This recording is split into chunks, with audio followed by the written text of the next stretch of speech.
अगर जिद पे आ जाए तो इंसान खिला सकता है फूल भी रेगिस्तान में। अगर जिद पे आ जाए तो इंसान खिला सकता है फूल भी रेगिस्तान में। किसी ने सच ही कहा है, किसी ने सच ही कहा है, नामुमकिन कुछ भी नहीं इस जहान में, नामुमकिन कुछ भी नहीं इस जहान में। नमस्कार दोस्तों, Indian school of network marketing के इस ऑफिशियल यूट्यूब चैनल पे एक बार फिर से आप सबों का स्वागत है।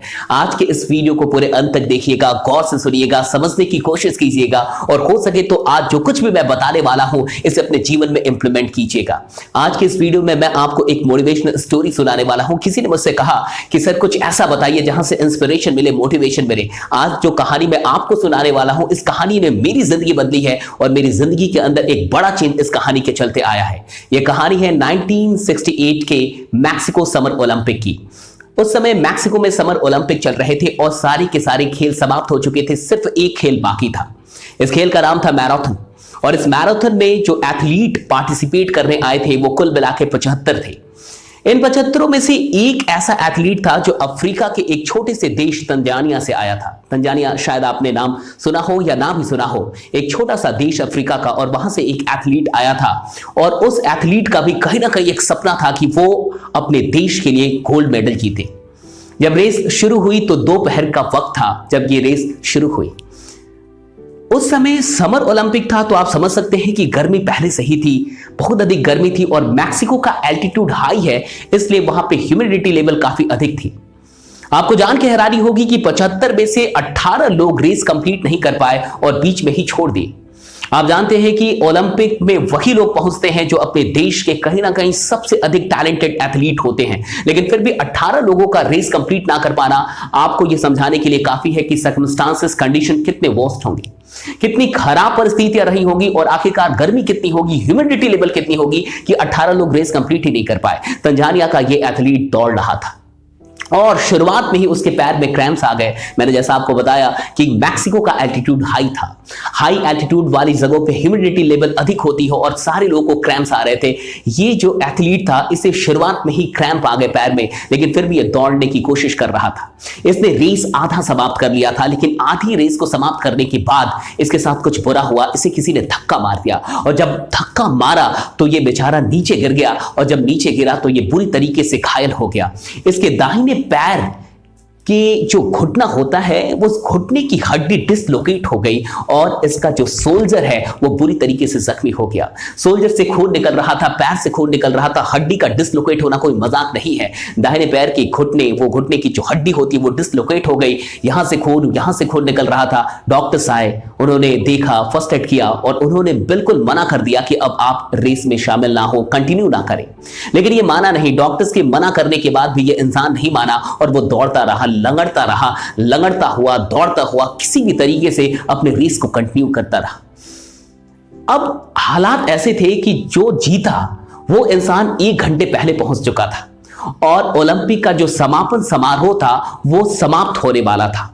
उस स्टेडियम में जितने भी लोग थे उसमें से आधे से अधिक लोग जा चुके थे स्टेडियम से, महज कुछ ही लोग अब उसमें बाकी थे।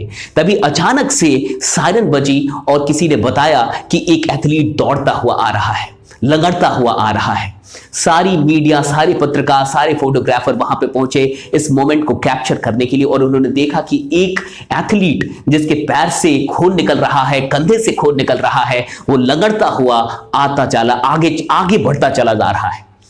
सारी मीडिया सब कुछ उसे कैप्चर कर रही थी। वो इंसान रुका नहीं और फिनिशिंग लाइन पार करने के बाद जब वो गिरा, जब वो रुका तो सारे पत्रकार उसके पास पहुंचे और उन लोगों ने उससे एक सवाल किया। इस सवाल को गौर से सुनिएगा।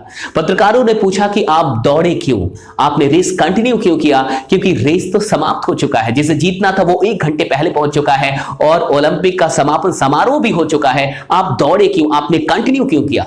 और उसके बाद से इस इंसान ने जो जवाब दिया, इस जवाब ने पूरी दुनिया का दिल जीत लिया और आज यही रीजन है कि मैं और मेरे जैसे ना जाने कितने लोग इस कहानी को पूरी दुनिया भर में सुना रहे हैं और मैं आपसे उम्मीद करता हूं कि आप अपनी जिंदगी में इंप्लीमेंट तो करेंगे ही, अपने सेमिनार और अपनी ट्रेनिंग मीटिंग्स में भी ये कहानी जरूर सुनाएंगे।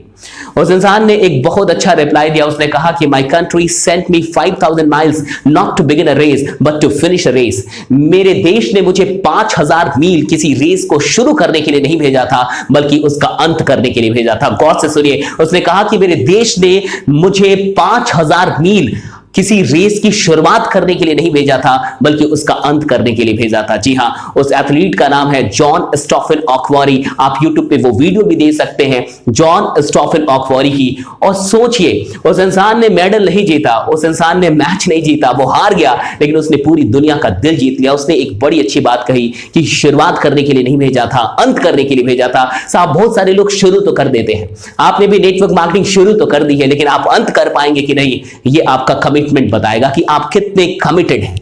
बहुत सारे लोग शुरुआत करना जानते हैं, और याद रखिए कि सिर्फ शुरुआत करने से जिंदगी में कोई कामयाब नहीं हो जाता।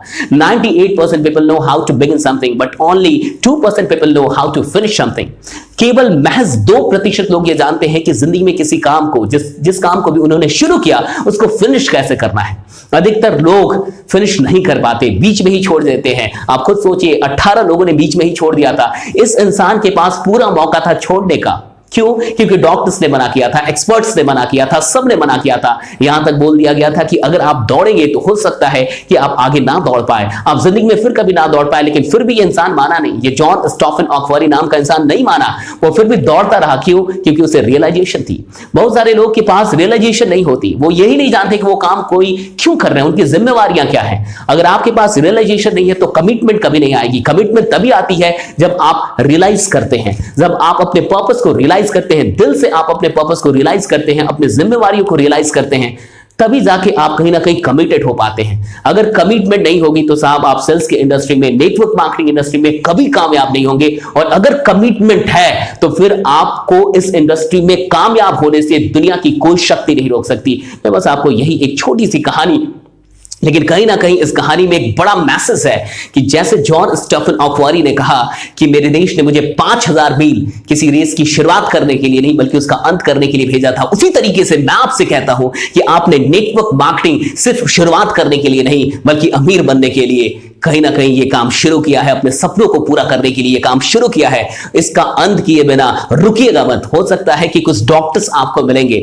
जब आप भी घायल होंगे, जब आप भी गिराए जाएंगे, गिर जाएंगे, जब आपके गेस्ट आपको रिजेक्ट करेंगे, जब आपको रिजेक्शन मिलेगा और उस रिजेक्शन से आप कहीं ना कहीं जख्मी हो जाएंगे, तब कुछ डॉक्टर्स आपको मिलेंगे। बहुत सारे लोग आएंगे जो आपको मना करेंगे कि अब छोड़ दो, अब ये काम मत करो। और हो सकता है आपके अंदर भी ऐसे एडवाइजर बैठा हो, आपके अंदर भी ऐसा डॉक्टर बैठा हो जो आपको मना करे, लेकिन तब उस डॉक्टर की मत सुनिएगा, उस एडवाइजर की मत सुनिएगा, उस समाज की मत सुनिएगा।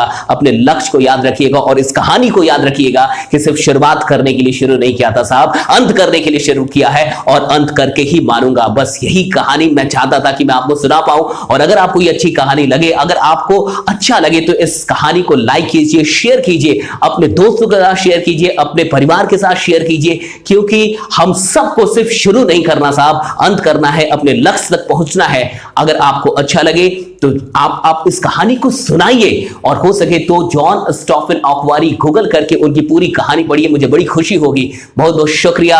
बने रहिए, जमे रहिए, क्योंकि आपका जीतना सुनिश्चित है। और अगर अभी तक आपने इस चैनल को सब्सक्राइब नहीं किया है तो सब्सक्राइब कर लीजिए, बेल आइकन को जरूर क्लिक कर दीजिए ताकि आपको नोटिफिकेशन मिलते रहे। और बने रहिए इस चैनल के साथ, हम समर्पित हैं आपको वो सब कुछ प्रोवाइड करने के लिए जो नेटवर्क मार्केटिंग में आपकी तरक्की के लिए आवश्यक है। बहुत बहुत शुक्रिया। Thanks a lot to all.